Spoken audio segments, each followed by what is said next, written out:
yaitu dari kitab Ta'limul Muta'allim, yaitu karya Asy-Syaikh Al-Imam Az-Zarnuji.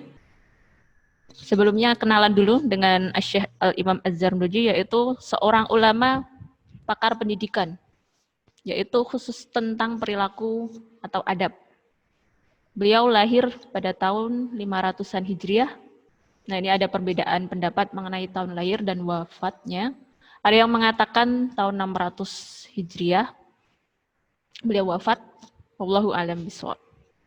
Nah, beliau itu hidup di masa keemasan atau kejayaan Islam, khususnya di ilmu pendidikan.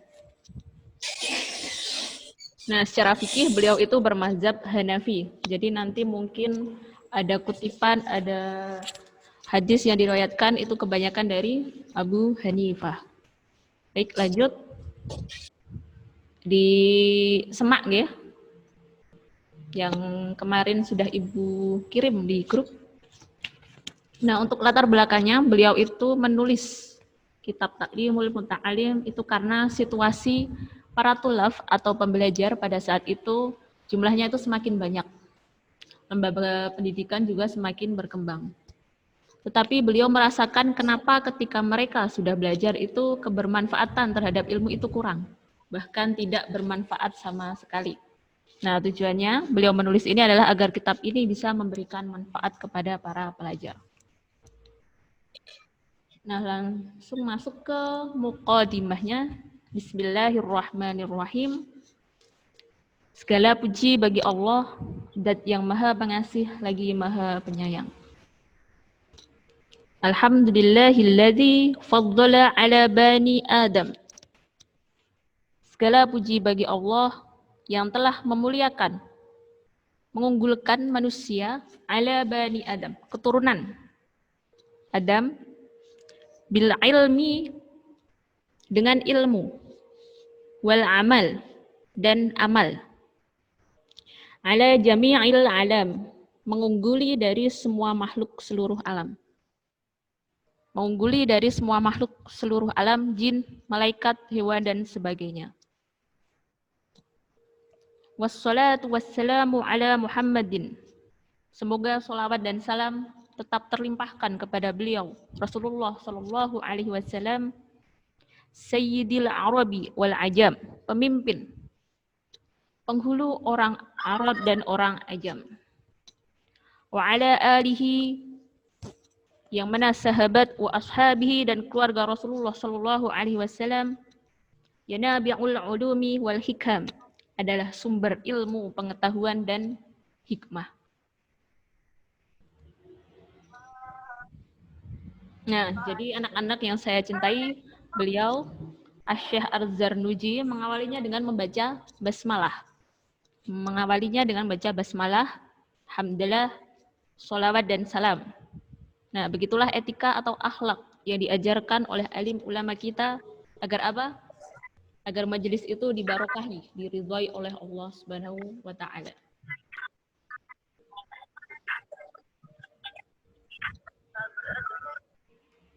Lanjut. Wa ba'du, dan setelah itu. Falamma, manakala aku memperhatikan. Falamma ra'aitu, manakala aku memperhatikan. Katsiran, kebanyakan. Min tullabil ilmi fi zamanina, dari kalangan pelajar untuk menuntut ilmu di zaman ini.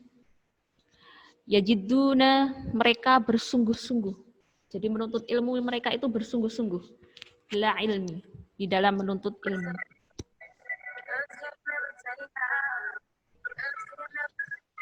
Halo, cek Mbak Rara, silahkan di-mute dulu. Ya, sampun. Wala yasiluna, mereka tidak mendapatkan apa yang mereka cari. Au min manafi'ihi wa samratihi, atau mereka tidak mendapatkan manfaat ilmu dan juga tidak mendapatkan buah dari ilmu. Wahiyal amalu bihi wa nashru. Apa itu? Manfaat ilmu, yaitu mengamalkan ilmu dan mengajarkannya, menyebarkannya. Bahkan yahrimuna, mereka terhalang dari manfaat dan keberkahan ilmu. Kenapa? Karena mereka ini salah dalam cara menuntut ilmu. 5 annahum akhta'u tariqah. Karena sesungguhnya mereka itu salah jalan yang ditempuhnya itu salah. Wa taraku, dan dia meninggalkan syara'itahu, syarah-syarahnya.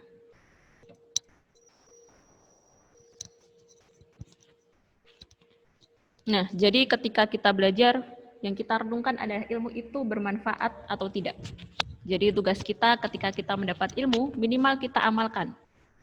Syukur-syukur bisa mengajak teman untuk berbuat baik. Perumpamaannya dalam sebuah sumur, ilmu itu seperti sebuah sumur. Di dalamnya ada air yang jernih.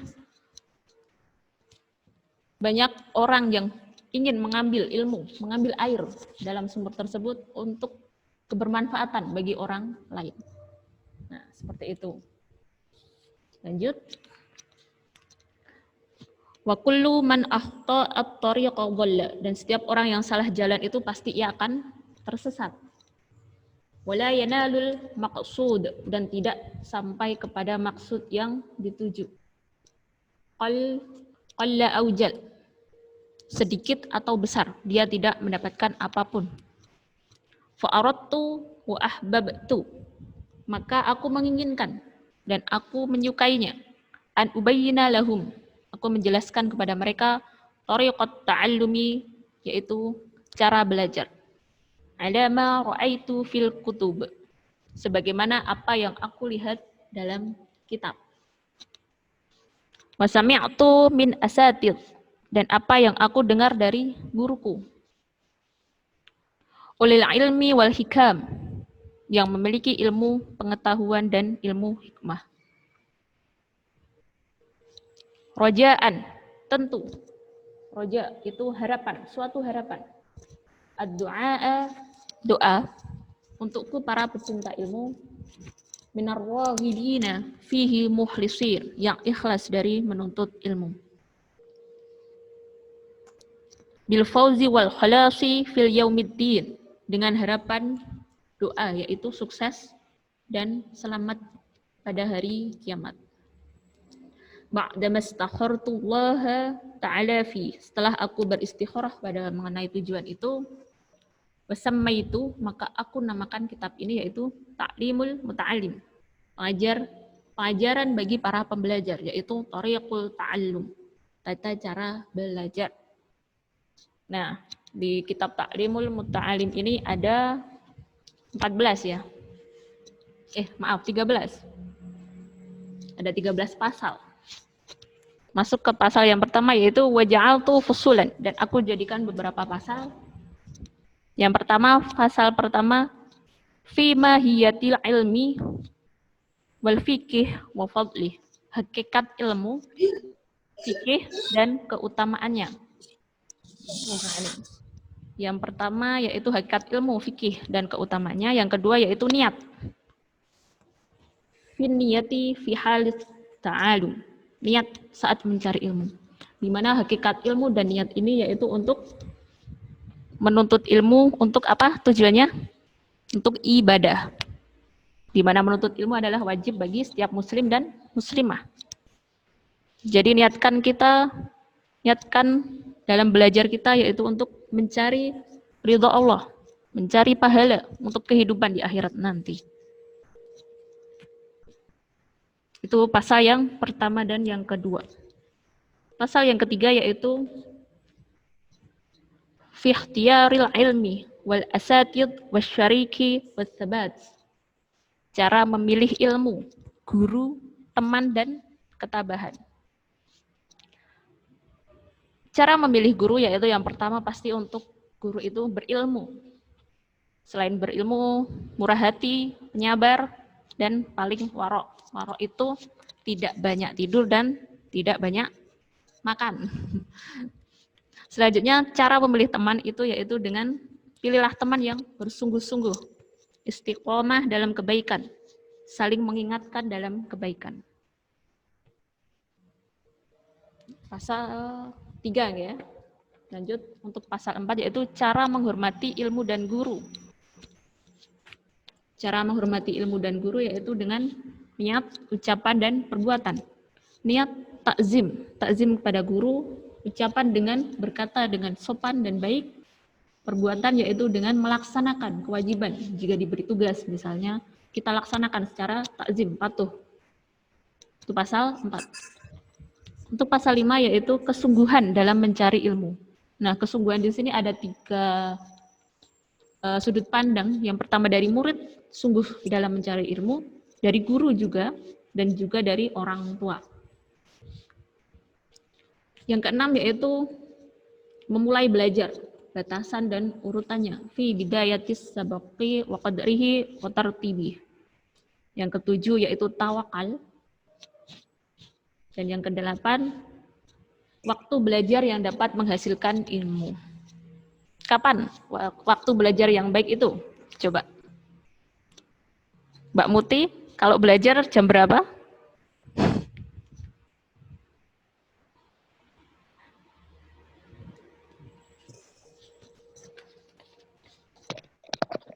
Jam berapa ya? Malam? Enggak suka kalau malam-malam malahan. Oh ya, berarti mungkin pagi ya. Nah, ini tips dari Ibu. Kalau malam, misal kalau mau belajar itu bisa dari habis maghrib sampai jam 9. Nah, nanti jam 9 bisa dibuat untuk tidur, nanti bangun jam 3, nanti belajar lagi. Nah, itu bakal masuk kalau mau menambah hafalan. Jam 3 bangun, jam 9 tidur. Insya Allah cukup. Nah, sekedar motivasi dari Imam Syafi'i itu, beliau itu hanya tidur ketika beliau itu ketiduran. Paham nggak?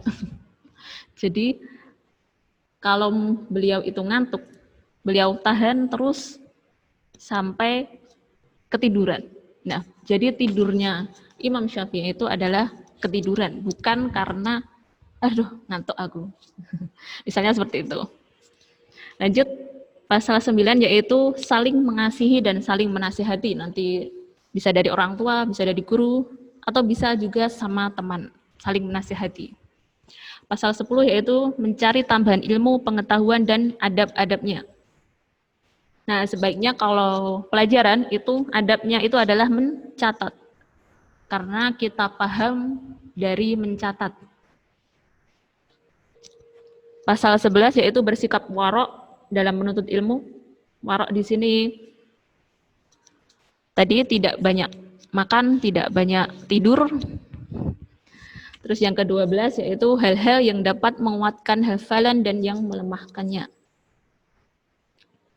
Hal-hal yang dapat menguatkan hafalan yaitu cara paling ampuh dengan binawar atau melihat mushaf. Cara menghafal Quran dengan baik. Melihat mushaf, dihafal, diulang-ulang terus. Misal sampai 10 kali atau yang lebih. Dan untuk yang menguatkan hafalan itu bisa dengan dirutinkan bersiwak atau apa? Bersiwak? Sikat gigi. Ya, sikat gigi.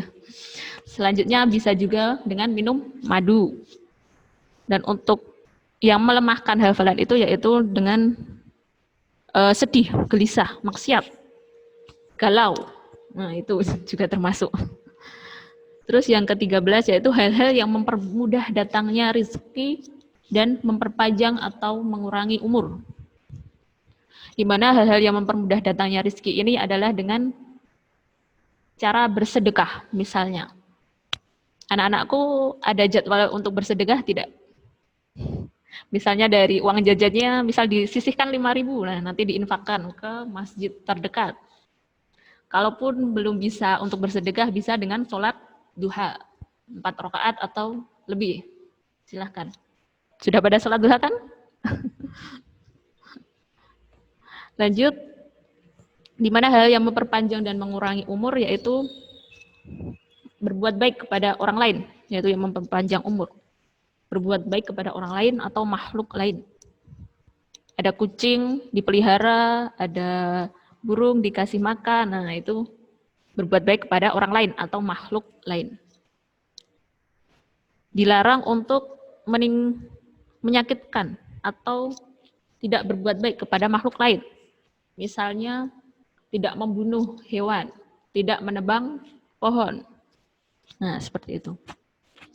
Nah, terakhir, tidak ada yang memberikan pertolongan padaku kecuali hanya Allah, hanya kepadanya aku berserah diri dan hanya kepadanya pula aku kembali. Nah, baik. Sekian dari Ibu. Ada yang mau ditanyakan terlebih dahulu? Silahkan.